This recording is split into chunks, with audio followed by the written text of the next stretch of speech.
ಸಾಮಾನ್ಯವಾಗಿ ಕನ್ನಡ ಸಿನಿಮಾಗಳ ಬಗ್ಗೆ ಮಾತನಾಡುವಾಗ ಯಾವಾಗಲೂ ಒಂದು ಆರೋಪ ಮಾಡ್ತಾ ಇರ್ತೀವಿ. ಕನ್ನಡದಲ್ಲಿ ಒಂದು ಕಂಟೆಂಟ್ ಸಿನಿಮಾಗಳು ಪ್ರಯೋಗಗಳಾಗಬೇಕು ಅಥವಾ ಕಂಟೆಂಟ್ ಸಿನಿಮಾಗಳು ಬರಬೇಕು ಅಂತ. ಸೊ ಆ ಲೆಕ್ಕಾಚಾರದಲ್ಲಿ ನೋಡೋದಾದರೆ ಈ ವರ್ಷ ಸಾಕಷ್ಟು ಸಿನಿಮಾಗಳು ಕಂಟೆಂಟ್ ಸಿನಿಮಾಗಳ ಮೂಲಕ ಗುರುತಿಸ್ಕೊಳ್ತಾ ಇರುವಂಥದ್ದು. ಸೊ ಆ ಪಟ್ಟಿನಲ್ಲಿ ಹೊಸ ಸೇರ್ಪಡೆ ಅಂತಂದರೆ ಬಿಳಿ ಚುಕ್ಕಿ ಹಳ್ಳಿ ಅಕ್ಕಿ ಅನ್ನೋ cinema. So October 24th cinema ಬಿಡುಗಡೆಗೆ ಸಿದ್ಧ ಆಗಿದೆ. ಸೊ ಸದ್ಯಕ್ಕೆ ನಮ್ಮ ಜೊತೆ ಸಿನಿಮಾದ ನಾಯಕ ಮತ್ತು ನಾಯಕಿ ಇಬ್ಬರು ಕೂಡ ಇದ್ದಾರೆ. ಈ ಸಿನಿಮಾದ ಬಗ್ಗೆ ಒಂದಷ್ಟು ಮಾತಾಡ್ಸೋಣ ಬನ್ನಿ. ಸರ್ ನಮಸ್ತೆ. ನಮಸ್ತೆ. ಹೇಗಿದ್ದೀರಾ ಮಹೇಶ್? ಚೆನ್ನಾಗಿದೆ. ಎಸ್ ರಾಜಲ್ ನಮಸ್ತೆ, ಹೇಗಿದ್ದೀರಾ? Nice. Yes, from the director of Mahira ಅನ್ನೋ ಒಂದು ಸಿನಿಮಾ ಅಂದರೆ ಒಂದು ಕಮರ್ಷಿಯಲಿ ಹಿಟ್ ಆದಂಥ ಸಿನಿಮಾ, ಒಂದು ಒಳ್ಳೆ ಕಂಟೆಂಟ್, ಒಂದು ಒಳ್ಳೆಯ ಪ್ರಯೋಗ. ಆ ಥರದೊಂದು ಸಿನಿಮಾ ಮಾಡಿದಂಥ ಡೈರೆಕ್ಟ್ರು ಈ ಥರದೊಂದು ಕತೆಗೆ ನಾನು ಹೀರೋ ಆಗಿ ಮಾಡಬೇಕು ಅಂತ ನಿರ್ಧಾರ ಮಾಡಿರೋದೇ ದೊಡ್ಡ ವಿಚಾರ. ಹೇಗೆ ಸ್ಟಾರ್ಟ್ ಆಯ್ತು ಅಂತ ಜರ್ನಿ ಅಂತ? ಫಸ್ಟ್ ಪ್ರಶ್ನೆ ಭಾಳ ಮುಖ್ಯವಾದ ಪ್ರಶ್ನೆ ಕೇಳಿಬಿಟ್ರಿ, ವೈಯಕ್ತಿಕವಾದ ಪ್ರಶ್ನೆ. ಮಹಿರಾ ಖಂಡಿತವಾಗ್ಲೂ ನನಗೆ ಅಲ್ಲದೆ ಕನ್ನಡ ಇಂಡಸ್ಟ್ರಿಯಲ್ಲಿ ಇರುವಂಥ ಎಷ್ಟೊಂದು ಜನ ಟೆಕ್ನಿಷಿಯನ್ಸ್ಗಳಿಗೆ ಒಳ್ಳೆ ಹೆಸರು ಕೊಟ್ಟಿರೋಂಥ ಸಿನಿಮಾ. ಸೊ ಅದಕ್ಕೆ ಯಾವತ್ತಿದೂ ರೆಸ್ಪೆಕ್ಟ್ ಇರುತ್ತೆ. ಅದಾದಮೇಲೆ ಅದೇ ಥರನೇ ಒಂದು ಒಳ್ಳೆ ಕಾಂಟೆಂಟ್ಗಳು ಮಾಡಬೇಕು ಅಂತ ಭಾಳ ಇಷ್ಟ ಇತ್ತು ನನಗೆ. ನನ್ನ ಕರಿಯರಲ್ಲಿ 5 ಸಿನಿಮಾ ಮಾಡಿದ್ರು ಒಳ್ಳೆ ಸಿನಿಮಾಸ್ ಮಾಡಬೇಕು, ನನಗಿಷ್ಟ ಆಗಿರೋ ಸಿನಿಮಾ ಮಾಡಬೇಕು ಅನ್ನೋದು ನನಗೊಂದು ಹಠ ಇತ್ತು. ಸೊ ಈ ಸಿನಿಮಾ ಸ್ಟಾರ್ಟ್ ಆಗಿದ್ದು ಬಂದಿದ್ದು ನಮಗೆ ಪುನೀತ್ ರಾಜ್ಕುಮಾರ್ ಅವ್ರ ಕಡೆಯಿಂದ. Actually it was him.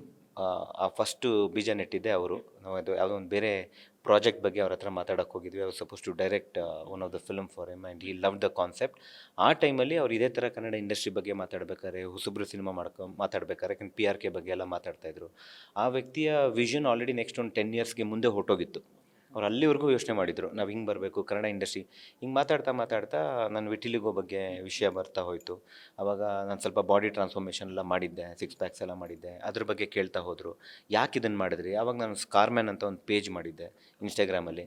So just to motivate people with vitiligo. ಅವ್ರಿಗೆ ಇಷ್ಟ ಬಂದಿದ್ದು ಅವ್ರು ಮಾಡಿ, ನಾನು ಮಾಡೋಕ್ಕಾಯ್ತು ಅಂದರೆ ನೀವು ನನಗಿಂತ ಚೆನ್ನಾಗಿ ಮಾಡ್ಬೋದು ಅನ್ನೋ ಒಂದು ಇಂಟೆನ್ಷನ್ ಮಾಡಿದ್ದೆ. ಈ ಥರ ಮಾತಾಡ್ತಾ ಇರ್ಬೇಕಾದ್ರೆ ನೀವು ಒಂದು ಸಿನಿಮಾ ಮಾಡಬೇಕು, ಯಾಕೆ ಮಾಡೋಕ್ಕಾಗಲ್ಲ ಅಂತ ಹೇಳಿದಾಗ ಒಂದು ಟಾಪಿಕ್ ಹೇಳಿ ಅಂದರೆ, ನೋಡಿ ಸರ್ ಅವ್ರು ಇನ್ಸಿಸ್ಟ್ ಮಾಡಿದ್ರು. ಸೊ ಸರ್ ಈ ಥರ ವಿಟಿಲಿಗೋ ಅಂದರೆ ಕನ್ನಡದಲ್ಲಿ ತೊನ್ನು ಅಂತ ಕರೀತಾರೆ, ಮಾಡಂಗಿದ್ರೆ ಈ ಟಾಪಿಕ್ ಮೇಲೆ ಮಾಡ್ತೀನಿ ಸರ್. ನನಗೆ ಅದೊಂದು ವೆರಿ ಸೆನ್ಸಿಟಿವ್ ಸಬ್ಜೆಕ್ಟ್, ಬಟ್ ಏನು ಕತೆಗಿತ್ತಲ್ಲ ಅವ್ರು ಕೇಳ್ತಾ ಇದ್ದಾರೆ ಅಂದ್ಬಿಟ್ಟು just to keep up his heart aside ಮಾಡೋಣ.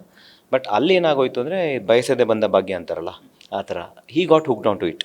ಅವ್ರು ಎಷ್ಟು ಚೆನ್ನಾಗಿ, ನಾನೇ ಯೋಚನೆ ಮಾಡಿಲ್ಲ, ಅವರೆಷ್ಟು ಯೋಚನೆ ಮಾಡಿಬಿಟ್ರು ಅಂದರೆ ಈ ಥರ ಸಿನಿಮಾ ಕನ್ನಡ ಇಂಡಸ್ಟ್ರಿಯಲ್ಲೆಲ್ಲ ನಮ್ಮ ಸಿನಿಮಾದ ಇತಿಹಾಸದಲ್ಲೇ ಬಂದಿಲ್ಲ ಈ ಥರ ಟಾಪಿಕ್ ಮೇಲೆ, ಅದು ಕನ್ನಡದಲ್ಲಿ ಬರಬೇಕು ಅನ್ನೋದು ಹಠ ಅವ್ರಿಗೆ, ಅವರೊಂದು ಆಸೆ ಅವ್ರಿಗೆ. ಅದಕ್ಕೆ ನೀವು ನಮ್ಮ ಪೋಸ್ಟರ್ಸ್ ನೋಡೋದನ್ನು ಟಾಪ್ ಕಾರ್ನರಲ್ಲಿ ನಾನು making is wish come true ಅಂತ ಹಾಕಿದ್ದೀನಿ. ಸರಿ, ಅವರಷ್ಟು ಹಂಬಲಾಗಿ ಕೇಳ್ಕೊಳ್ತಾ ಇದ್ದಾರೆ ಅಂದ್ಬಿಟ್ಟು, ನೋಡೋಣ ಸರ್ ನಾನು ಸ್ವಲ್ಪ ಟೈಮ್ ಕೊಡಿ ಅಂತ ಹೇಳಿ ಬಂದು, ಸೊ ಇದನ್ನು ಮಾಡೋಣ ಅಂತ ಡಿಸಿಷನ್ ಆಯಿತು. ಇನ್ನೇನು ಅವ್ರನ್ನ ಮೀಟ್ ಮಾಡಬೇಕು, ಅಕ್ಟೋಬರ್ 30-31 ಮೀಟ್ ಮಾಡಬೇಕು. 29ನೇ ತಾರೀಕು ನಮ್ಮನ್ನೆಲ್ಲರನ್ನೂ ಬಿಟ್ಟು ಹೋಗ್ಬಿಟ್ರು. ಸೊ ಏನು ಮಾಡೋಣ, ನಮ್ಮದೊಂದು ಹಠ. ನನಗೆ ಸಿನಿಮಾ ಅನೌನ್ಸ್ ಮಾಡಿದ್ರೆ ಬಿಡಬಾರ್ದು, ಮುಗಿಸ್ಲೇಬೇಕು ಅನ್ನೋದು, ಅದೊಂದು ರೆಸ್ಪೆಕ್ಟು, ಅದೊಂದು ರೆಪ್ಯುಟೇಷನು, ಅದೊಂದು ಹಠ, ಅದು ಮಾಡಬೇಕು ಅಂತ. ಆಮೇಲಿಂದ ಅವ್ರು ಹೇಳಿದ 2 ಮಾತುಗಳು ನನ್ನ ಕಿವಿಲಿ ಯಾವಾಗಲೂ ಇತ್ತು. ಅಂದರೆ for the first ever time ಈ ಥರ ಒಂದು ಸಿನಿಮಾ ಬರ್ತಿದೆ ಆ್ಯಂಡ್ ದಯವಿಟ್ಟು ನೀವು ಆ್ಯಕ್ಟ್ ಮಾಡಿ ಅಂತ ಹೇಳಿದವರು. ನಾನು ಥಿಯೇಟ್ರಿಂದ ಯಾರನ್ನಾರು ತೊಗೋಬೇಕು ಅಂತ ನಾನು ಅಂದ್ಕೊಳ್ತಿದ್ದೆ. ಆ್ಯಕ್ಟಿಂಗ್ ಮಹಿರನ್ನೆಲ್ಲ ಮಾಡಿದ್ದೀನಿ, ನೀವು ನೋಡ್ದಂಗೆ ಚಿಕ್ಕ ಪುಟ್ಟ ಮಾಡಿದ್ದೀನಿ, ಶಾರ್ಟ್ ಫಿಲ್ಮ್ಸ್ ಮಾಡಿದ್ದೀವಿ. ಬಟ್ ಫೀಚರ್ ಫಿಲ್ಮ್ ಲೀಡ್ ಅಂತ ದೂರಕ್ಕೂ ಕನಸಿಲ್ಲ. ನಾನು ಯಾವತ್ತಿದ್ರೂ ಫಸ್ಟ್ ಡೈರೆಕ್ಟ್ ಆ್ಯಂಡ್ ಪ್ರೊಡ್ಯೂಸರೇ. ಆದರೆ ಅವ್ರು ಹೇಳಿದ ಒಂದು ಮಾತು ಕಿವಿಲಿ ಏನಿತ್ತು ಅಂತ ಹೇಳಿದ್ರೆ, ಯಾರೋ ಒಬ್ಬರು ಮೇಕಪ್ ಹಾಕೊಂಡು ಮಾಡಿದ್ರೆ ಇದು ಜನಕ್ಕೆ ಕನ್ವಿನೇ ಆಗಲ್ಲ, ಒರಿಜಿನಾಲಿಟಿ ಸಿಗಲ್ಲ ನಮಗೆ. ಕನ್ನಡ ಇಂಡಸ್ಟ್ರಿಲಿ ಟಾಪಿಕ್ ಬರ್ತಾ ಇರೋದೇ ಸೂಪರ್, ಅದರಲ್ಲಿ ನೀವು ಆ್ಯಕ್ಟ್ ಮಾಡ್ತಿರಲ್ಲ, ನೀವೇನು 5 ಕೋಟಿ 20 ಕೋಟಿ ಹಾಕಿ ಹೀರೋ ಥರ ನಮ್ಮ ಥರ ಕಾಲರ್ ಎತ್ಬಿಟ್ಟು ಹೊಡಿತೀನಿ 20 ಜನಕ್ಕೆ ಅಂತ ಹಂಗೆ ಹೇಳಿದ್ರು ಅವ್ರು. ಪಾಪ ತಮಾಷೆಗೆ ದಯವಿಟ್ಟು ಮಾಡಿ ಅಂತ ಹೇಳಿದ್ರು. ಅವ್ರು ಹಂಗೆ ಕೇಳ್ಬೇಕಾದ್ರೆ ನನಗೆ ಒಂಥರ ಮುಜುಗರ. ಸೊ ಆವಾಗ ನಾನು ಆ್ಯಕ್ಟ್ ಮಾಡ್ತೀನಿ ಸರ್ ಅಂತ ಒಪ್ಕೊಂಡಿದ್ದು. But I was not prepared. But ಏನು ಮಾಡೋಣ, ಅವ್ರು ನಮ್ಮನ್ನೆಲ್ಲ ಬಿಟ್ಟು ಹೋದರು. ಬಟ್ ಈ ಥರದೊಂದು ಬಿಟ್ಕೊಡ್ಬಾರ್ದು, ಇದು ಒಂದು ಒಳ್ಳೆ ರೆಪ್ಯುಟೇಷನು. ಪ್ಲಸ್ ಎಲ್ಲೋ ಗೊತ್ತಿಲ್ಲದಂಗೆ ನನ್ನ ಒಳಗಡೆ ಇರೋಂಥ ನನ್ನತನನ್ನು ಅವರು ತಟ್ಟಿ ಏಳಿಸಿ ಹೊರಟೋದ್ರು. ಇವಾಗ ನಾನು ಮಾಡಲಾ ಬೇಡವಾ ಅನ್ನೋದು ಒಂದು ಡೈಲಮ. ಒಂದಲ್ಲ ಎರಡಲ್ಲ ವಿಘ್ನಗಳು, ಸಿಕ್ಕಾಪಟ್ಟೆ ಚಾಲೆಂಜಸ್ ಅವಾಗ ನಮಗೆ. ಅವಾಗಿನ್ನೂ ಕಾಜಲ್ ಅವರೆಲ್ಲ ನಮ್ಮ ಟೀಮಿಗೆ ಬಂದಿರಲಿಲ್ಲ. ಇನ್ನು ಅವ್ರು ಬಂದಿದ್ದೆ ನಾವು 1.5 ವರ್ಷ ಹೊಡೆದಾಟ ಆದಮೇಲಿಂದ, ಪ್ರೊಡಕ್ಷನ್ ಸೆಟ್ ಆದಮೇಲೆ. ಬಟ್ ಪ್ರೊಡಕ್ಷನ್ ಸೆಟ್ ಮಾಡೋಕ್ಕೆ ಸಿಕ್ಕಾಪಟ್ಟೆ ಹೊಡೆದಾಡ್ಬಿಟ್ವಿ. ಯಾರು ಕಡೆಯಿಂದನೂ ಅಂಥ ಒಂದು ಒಳ್ಳೆ ಸಪೋರ್ಟ್ ಸಿಗಲಿಲ್ಲ. ಸೊ ಬಿಟ್ಕೊಡ್ಬಾರ್ದು ಅಂದ್ಬಿಟ್ಟು ನಾನೇ ಪ್ರೊಡ್ಯೂಸ್ ಮಾಡೋಣ ಅಂತ ಫೈನಲ್ ಡಿಸೈಡ್ ಮಾಡಿ, ಸೊ ಪ್ರೊಡ್ಯೂಸ್ ಮಾಡಿ ಡೈರೆಕ್ಟ್ ಮಾಡಿ ಈ ರೀತಿ ಅವ್ರ ಆಸೆನ ಪೂರೈಸಬೇಕು ಅಂದ್ಬಿಟ್ಟು ನಾನು ಆ್ಯಕ್ಟರ್ ಆಗಿ ಅದು ಈ ಥರ ಕ್ಯಾರೆಕ್ಟರ್ ಬರ್ತಾ ಇರೋದು. I am very happy.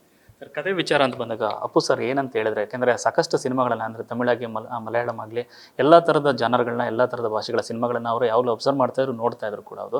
So ಇಂಥದ್ದು ಲೈನ್ ಹೇಳಿದಾಗಲೇ ಅವ್ರಿಗೆ ಎಕ್ಸೈಟ್ ಆಗಿರುತ್ತೆ, ಕತೆ ಬಗ್ಗೆ ಸಾಕಷ್ಟು ಇದಿರುತ್ತೆ, ಕುತೂಹಲ ಇರುತ್ತೆ. ಅದ್ರ ಜೊತೆ ಜನಗಳ ಗೊಂದಲಗಳು ಸಾಕಷ್ಟು ಇರುತ್ತೆ. ಈ ವಿಟಿಲಿಗೋ ಅಂತ ಬಂದಾಗ ಸಾಮಾನ್ಯ ಜನರಲ್ಲಿ ಕೇಳಿದಾಗ ಸಾಕಷ್ಟು ತಪ್ಪು ಗ್ರಹಿಗಳೇ ಇರುತ್ತೆ. ಅದನ್ನೇನಾದ್ರು ಕ್ವಶನ್ ಮಾಡಿದ್ರೆ, ಕೇಳಿದ್ರೆ ಅವ್ರಿಗೂ ಒಂದಷ್ಟು ವಿಚಾರಗಳು ತಿಳ್ಕೊಂಡ್ರೆ ಅದ್ರ ಬಗ್ಗೆ ಅಂತ.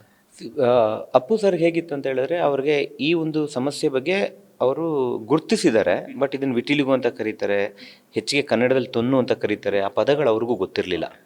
ಆ್ಯಂಡ್ ಈ ಥರ ಸರ್ ಅಂತ ಹೇಳಿದಾಗ ಸುಮಾರು ವಿಷಯ ಹೆಚ್ಚು ಕಡಿಮೆ 2 ಅವರ್ ಮಾತಾಡಿದ್ದಾರೆ ಇದೇ ಟಾಪಿಕ್. ಅವ್ರಿಗೆ ನಾನು ಸಿನಿಮಾ ಡೈರೆಕ್ಟ್ ಮಾಡಬೇಕು ಅಂತ ಹೋಗಿದ್ದು 15-20 ನಿಮಿಷದಲ್ಲಿ ಪ್ರೆಸೆಂಟೇಷನ್ ಮುಗಿದೋಯ್ತು.